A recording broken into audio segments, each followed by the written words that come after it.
আসসালামু আলাইকুম সবাইকে। তো এইচএসসি 25 ব্যাচের পরীক্ষা কিছুদিন পরে হয়তো শুরু হবে। তো আমি এই ব্যাপারে নিয়ে কিছু কথা বলতে চাই। সেটা হচ্ছে যে আইসিটি পরীক্ষায় যে সকল ভুলগুলো করা যাবে না। এখন এই ব্যাপারটা নিয়ে কথা বলার জন্য সবার আগে আমাদের জানতে হবে যে আইসিটি পরীক্ষার মধ্যে দুই ধরনের পাবলিক থাকে। একটা হচ্ছে পাস পাবলিক আর একটা হচ্ছে A+ পাবলিক। পাস পাবলিক কারা? যাদের মোটামুটি আইসিটিতে অত মাথা ব্যথা নেই, তারা শুধু পাস করলেই হয়ে যাবে। আর যারা A+ পাবলিক তারা হচ্ছে যে না ভাই, আমাকে আইসিটি ভালো করতে হবে, আমার 80+ নাম্বার তুলতে হবে যেন আমি A+টা পাই। ঠিক আছে, তো প্রথমে আমরা কথা বলবো হচ্ছে পাস পাবলিক নিয়ে। তো পাস পাবলিক কারা?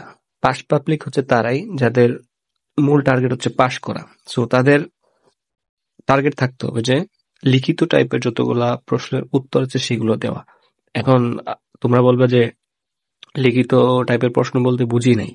তো এখানে হচ্ছে যে দেখবা যে প্রথম অধ্যায় দ্বিতীয় অধ্যায়ের কিছু থিওরিটিক্যাল কোয়েশ্চেন আছে যেগুলাকে অনেক লিখিত আছে, বাংলা লিখিত, এবং ওইগুলা থেকে অনেক অনেক কিছু বানায়ও লিখে দেওয়া যায়, কোনো সমস্যা হয় না। তো তোমরা চাইলে ওইগুলা অ্যাপ্লাই করতে পারো। এতে কি হবে, তোমাদের টিচাররা যখন থাকবে তখন ওনারা পাশ করিয়ে দেওয়ার জন্য একটা জিনিস থাকবে, লিখা থাকবে।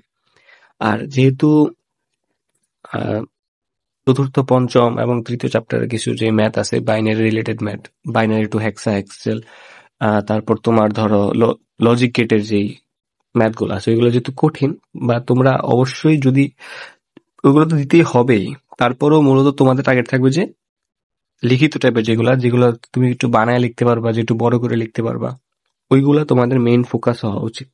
যারা আইসিটি কে মূলত পাস হিসেবে টার্গেট করতেছো তাদের জন্য। এবার আসি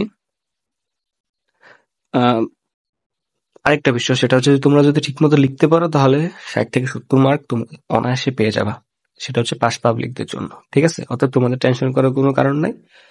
তোমরা শুধুমাত্র লিখিত গুলা ঠিকমতো লিখবা, অনেক বড় করে লিখবা, এবং স্যারকে আকৃষ্ট করার চেষ্টা করবে যে স্যার আমি অনেক কিছু লিখছি, আমাকে প্লিজ নাম্বার দেন।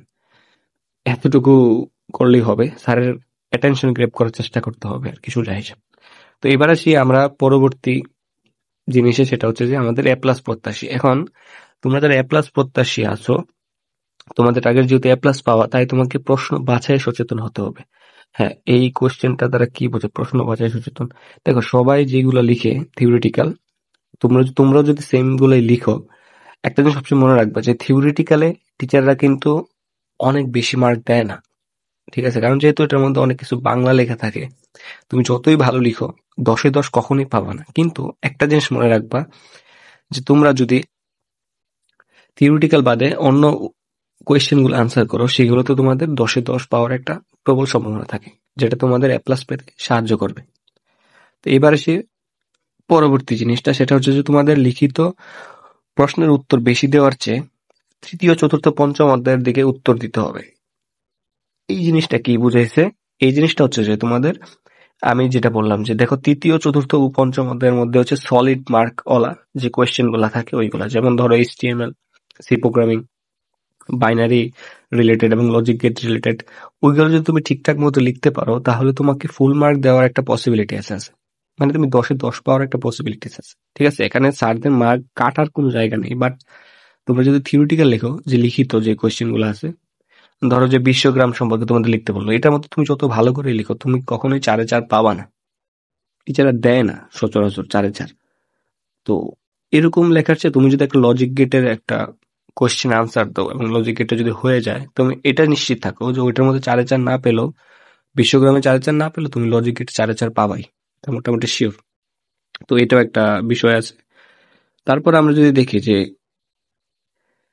তোমাদের HTML, সি প্রোগ্রামিং এবং এগুলোতে সলিড মার্ক পাওয়া যাবে, তাই A+ পেতে সুবিধা হয়। হ্যাঁ, আমি যেটা আগেই বললাম যে HTML, সি প্রোগ্রামিং এবং বাইনারি রিলেটেড লজিক গেট বা আদার্স যে ম্যাথ গুলো আছে, ধরো binary to hexa, hexa two decimal, এরকম টাইপের যেই কোয়েশ্চেন গুলো হয়, বা ধরো লজিক গেট রিলেটেড যে কোয়েশ্চেন গুলো হয়, ওইগুলা তো তোমরা যদি ঠিক মতো লিখতে পারো তাহলে তোমাদের A+ পেতে সবচেয়ে সুবিধা হবে, কারণ এগুলোতে মার্ক কাটার কোনো জায়গা নাই।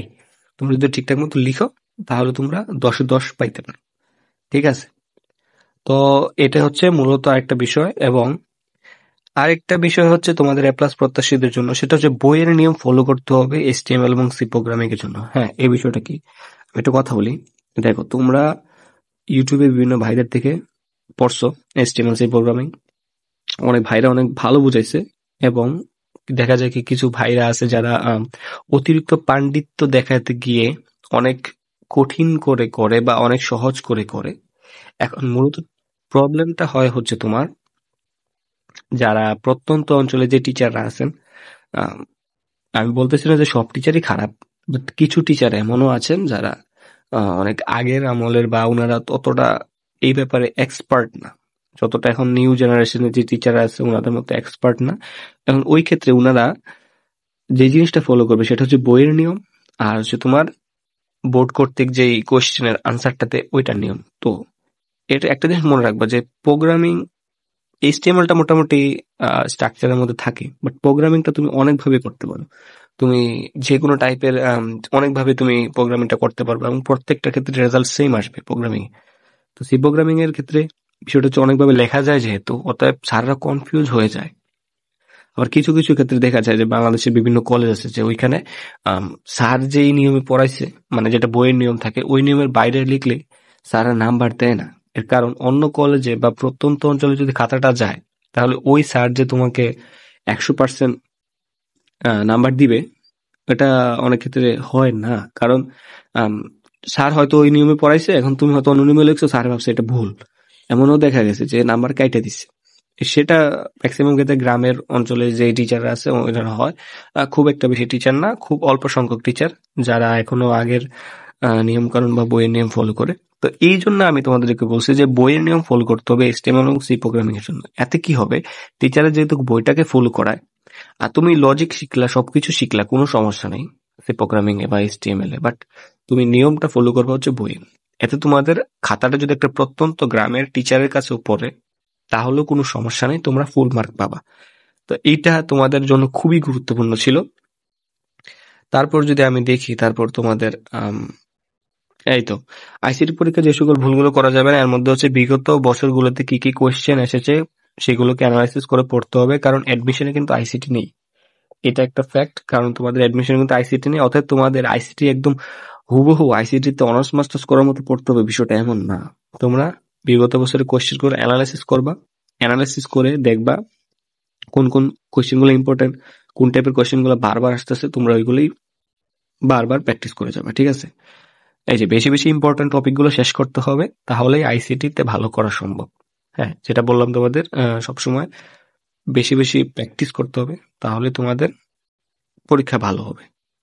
তো এটাই হচ্ছে মূল ফ্যাক্ট। আর তোমরা যদি চাও যে ভাইয়া আপনি একটা কাজ করেন, আপনি আমাদের কোশ্চেন ব্যাংক অ্যানালিসিস করে দেন, বা আইসিটিতে কি কি ইম্পর্টেন্ট টপিক আছে সেগুলো সম্পর্কে আমাদের একটু ধারণা দেন, তাহলে তোমরা এই ভিডিও নিচে কমেন্ট করবা, ভিডিওতে একটা লাইক দিবা, এবং তোমরা তোমাদের কমেন্টে জানাবা যে তোমাদের এই জিনিসগুলো লাগবে কিনা। কারণ আমার কাছে অলরেডি এইচএসসি 25-এর আইসিটির যেই টেস্ট পেপার অ্যানালাইসিস করে এবং বোর্ডের কোশ্চেন গুলো অ্যানালাইসিস করে বিভিন্ন প্রতিটা অধ্যায়ের মোস্ট ইম্পর্টেন্ট টপিক গুলা আলাদা করে আমি রেডি করে রাখছি। তোমরা যদি চাও তাহলে তোমরা কমেন্টে আমাকে জানাও, তাহলে আমি তোমাদেরকে ওই পিডিএফটা দিয়ে দেবো, বা ভিডিওতে তোমাদেরকে বলে দেবো নতুন একটা ভিডিওতে যে তোমাদের এই এই টপিকগুলো ইম্পর্টেন্ট, এবং এইগুলা পড়লেই আলহামদুলিল্লাহ তোমাদের আর কিচ্ছু লাগবে না।